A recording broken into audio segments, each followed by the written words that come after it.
Frustrée par sa vie, la gérante d'un salon de beauté se défoule sur sa cliente, qui s'avère être une femme enceinte de 50 ans. Comment va-t-elle s'en sortir lorsque le karma la rattrapera une semaine plus tard? La cloche fantaisie à l'entrée sonna et un sourire se dessina sur le visage de Francesca lorsqu'elle entra dans le salon de beauté cet après-midi-là. Depuis une semaine, elle attendait avec impatience de pouvoir se faire belle, et c'était enfin l'occasion. Depuis qu'elle a déménagé pour se rapprocher de sa fille et de son gendre, Francesca n'a pas visité un seul salon de beauté. Elle se frotta donc les paumes l'une contre l'autre comme une enfant surexcitée et s'approcha de la réceptionniste. « Je m'appelle Francesca », dit-elle à la jeune femme derrière le comptoir. J'ai un rendez-vous pour midi aujourd'hui. La réceptionniste appuya sur quelques touches de son ordinateur et sourit. Madame McCarthy. Oui. Veuillez vous rendre au deuxième étage. Notre personnel est impatient de vous faire vivre une expérience agréable aujourd'hui. Bonne journée. Vous aussi, ma chère, a répondu Francesca. Merci beaucoup. La femme de 50 ans a caressé son baby bump en poussant la porte vitrée du deuxième étage pour entrer. L'employée qui devait s'occuper d'elle était une jeune fille du nom d'Alicia, assise derrière une table solide. Très bonne journée, ma chère. Francesca gazouilla en s'asseyant en face d'elle. Francesca se réjouissait à l'idée de passer un moment agréable et d'avoir une merveilleuse conversation si la femme l'appréciait. Mais elle n'avait aucune idée de ce qui l'attendait. Lorsqu'Alicia l'a vue pour la première fois, elle l'a regardée de la tête aux pieds et s'est moquée d'elle. Elle lui a demandé « Êtes-vous enceinte, bon sang ?» Excusez-moi. Francesca était choquée. Qu'est-ce ce que vous venez de dire? Je vous ai demandé si vous étiez enceinte, dit Alicia avec un sourire en coin. Je me demande quel âge a le père. Jeune fille. Francesca haussa le ton. Sachez que cela ne vous concerne pas, alors si vous pouviez vous remettre au travail, ce serait mieux pour nous deux, d'accord? Ouah, ne vous énervez pas trop. Tomber enceinte n'est pas un crime. Mais qui tombe enceinte quand on a l'âge que vous avez? Francesca pouvait voir le sourire diabolique sur le visage d'Alicia lorsqu'elle a prononcé ces mots. Vous êtes très irrespectueuse, dit-elle. Je ne pense pas qu'il vous paie pour insulter vos clients. Vous devez faire preuve de respect. Le sourire diabolique d'Alicia disparut et elle fit claquer la lime à ongles sur la table. Qui êtes-vous pour me donner des ordres? Levez-vous. Quoi? Levez-vous de votre chaise, vieille sorcière enceinte. Les yeux de Francesca se sont mis à briller. Vous voulez du respect? Regardez-vous. Vous n'êtes pas gêné de vous promener avec ces bourrelets? On dirait que vous pourriez accoucher à tout moment, dit Alicia, se réjouissant de voir les têtes se tourner vers elle. Soyez honnête, comment êtes-vous tombée enceinte? C'était une liaison, un accident? Je veux dire, vous ne semblez pas avoir moins de 50 ans. Alors cet enfant aura honte d'avoir une vieille maman. Francesca était gênée, car tout le monde autour d'elle s'était retourné pour la regarder. Pourquoi cette femme l'insultait-elle? Eh bien, dit-elle en retenant ses larmes. Vous devriez faire attention à ce que vous dites, ma chère. Je suis assez vieille pour être ta mère. Exactement, s'écrie Alicia en se levant. Vous avez l'âge de ma mère, et en plus vous êtes enceinte. Francesca porta sa main à sa bouche, choquée, et regarda le ventre d'Alicia, jusqu'alors caché derrière la table. Elle aussi était enceinte d'au moins 7 mois. Vous savez quoi, je ne vais pas m'occuper de vous aujourd'hui, déclare Alicia. Sortez maintenant. Francesca leva la main, faisant signe à la jeune femme de s'arrêter. S'il vous plaît, ne criez pas comme ça. Ce n'est pas bon pour votre enfant. J'ai pris rendez-vous ici, je vais donc me faire manicurer les ongles par un autre membre du personnel. Je pourrais vous donner une mauvaise appréciation, mais je ne le ferai pas. Que Dieu vous bénisse. Si est tout ce que je peux dire. Alicia soupira et roula des yeux. Une mauvaise critique ne me fera aucun mal, grand-mère. Alors allez-y et faites donc. Mais sortez d'ici. Francesca secoua la tête et réprima ses larmes. Elle a ensuite parlé de la situation à la réceptionniste et a été affectée à un autre membre du personnel.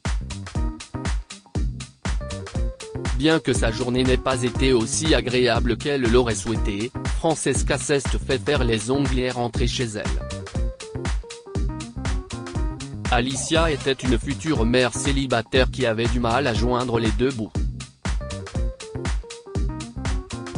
Il y a à peine une nuit, elle a découvert que son mari la trompait, et lorsqu'elle l'a confronté, il l'a accepté effrontément et l'a quitté. Alicia ne s'attendait pas à ce que sa vie de couple s'écroule en une nuit, et elle était tellement dévastée qu'elle a fini par se défouler sur Francesca. Malheureusement, le temps qu'Alicia prenne conscience de ce qu'elle a fait, il était déjà trop tard. Son patron l'a convoquée dans son bureau et l'a renvoyée plus tard dans la soirée. Je suis navré, mais nous ne vous payons pas pour vous moquer de nos clients. Vous pouvez partir, Alicia. Je vais faire verser votre indemnité de licenciement sur votre compte. Les yeux d'Alicia se sont mis à se remplir de larmes. Je suis désolé, monsieur Ewing, a-t-elle supplié. J'ai désespérément besoin de ce travail et je m'excuse pour ce que j'ai fait. Je n'avais pas les idées claires. Je n'étais pas dans mon état normal. Les idées claires ? Demanda-t-il. Alicia. Si est votre lieu de travail. Je ne peux pas vous laisser vous en sortir après ce que vous avez fait. Cette dame a été assez gracieuse pour ne pas nous laisser une critique négative. Mr. Ewing, ok, pouvez-vous garantir que vous ne recommencerez pas ? Je le ferai, eh bien, je peux essayer. Est-ce que j'ai la garantie ou pas ? Je ferai de mon mieux pour ne pas. Vous voyez, si est ça le problème, Alicia, a-t-il grommelé. Non, j'ai bien peur de ne pas pouvoir vous garder plus longtemps. Je vous souhaite le meilleur, mais je ne peux absolument pas risquer mon entreprise ou ma carrière. Il n'a pas été facile pour moi de créer un salon de coiffure prospère. Alors, j'espère que vous comprenez. Alicia n'a pas pu retenir ses larmes en rentrant chez elle ce soir-là. Elle s'est effondrée sur son canapé et a braillé comme une enfant. Elle avait perdu son mari et son travail, et maintenant elle n'avait plus aucun moyen de subvenir aux besoins de son futur bébé. Alicia pleurait amèrement. Soudain, elle a ressenti une douleur aiguë, avant même de s'en rendre compte, elle avait de terribles contractions. Elle a quand même réussi à prendre son téléphone dans son sac à main et à composer le 911. Elle était loin de se douter que le karma allait frapper. L'état d'Alicia s'est aggravé pendant son trajet vers l'hôpital. Son front était trempé de sueur et sa respiration difficile. Les médecins ont demandé à Alicia s'ils pouvaient appeler quelqu'un pour lui apporter un soutien moral pendant l'accouchement, mais elle ne savait pas qui appeler. Alicia a été transférée dans un autre service après quelques heures qui lui ont semblé une éternité. L'accouchement s'est bien passé, mais le bébé a dû rester sous surveillance à l'hôpital. Lorsqu'Alicia a été transférée dans une chambre, elle n'a pas cru ses yeux. Sur le lit à côté du sien se trouvait Francesca. Alicia ne pouvait pas se résoudre à la regarder. Siesti-toi, Alicia ? Francesca la regarda et sourit. Tout va bien, ma chérie ? Ce ne sont pas vos affaires, dit Alicia avec amertume. Faites comme si vous ne me connaissiez pas. J'ai entendu les infirmières parler. J'espère que votre bébé se porte bien. Qu'est-ce ce que ça peut vous faire ? Vous devriez être contente de vous pour m'avoir fait virer. Virer ? s'étonna Francesca. J'ignorais qu'il avait. Comme si ça vous intéressait qu'il m'ait viré. Alicia n'a pas répondu, et s'est détournée de Francesca pour regarder par la fenêtre. Eh bien, si est-il tellement étrange que nous nous soyons rencontrés aujourd'hui, et que nous accouchions le même jour, dit Francesca. Moi aussi, on m'a amené ici pour accoucher. Quoi qu'il en soit, reposez-vous bien.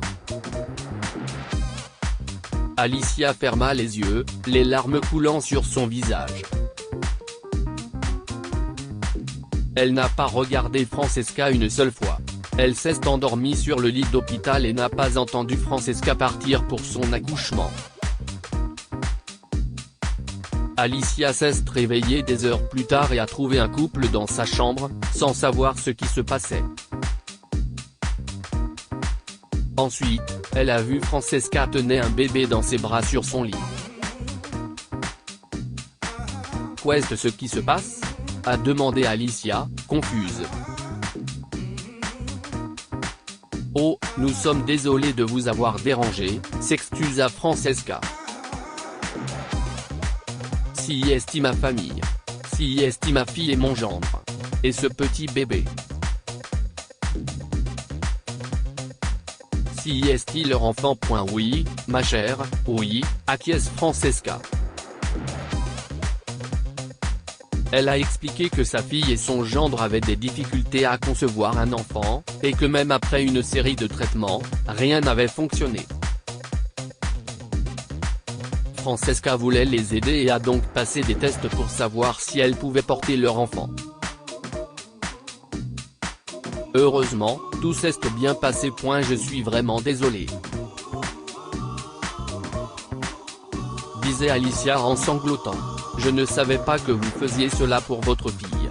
J'ai été vraiment impolie avec vous. Je me sens très mal. Je suis vraiment désolée. Qu'est-ce ce qui se passe, maman ? A demandé la fille de Francesca. Vous deux semblez vous connaître. Je te présente Alicia, chérie, a répondu Francesca. Je l'ai rencontrée au salon de coiffure ce matin et elle a accouché aujourd'hui. Je ne m'attendais pas à ce que nous nous rencontrions à nouveau comme ça. Je pense que c'était probablement autant une surprise pour elle que pour moi. Si est formidable, a dit la fille de Francesca. Félicitations, Alicia. Les yeux d'Alicia étaient humides.